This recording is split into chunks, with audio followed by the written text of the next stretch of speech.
இஸ்லாமியர்கள் என்ன நினச்சிட்டு இருக்காங்க பார்த்தீங்கன்னா, நாங்க தான் ஏக இறைவன வணங்குறோம். நாங்க தான் ஆபிரகாமின் மார்க்கம். நாங்க தொழுகைலாம் செய்றோம்.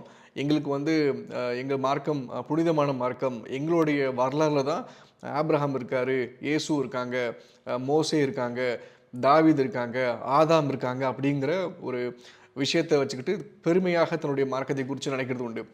ஆனா பார்த்தீங்கன்னா, அது உண்மை கிடையாது. அதுதான் விஷயம்.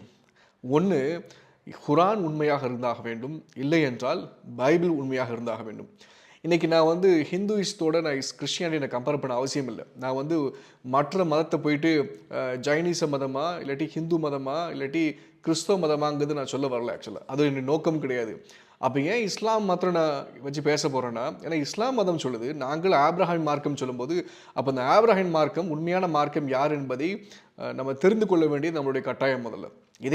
இது வந்து நாங்க ஆபிரகாம் மார்க்கம் கிடையாது. நாங்கள் முகமதன்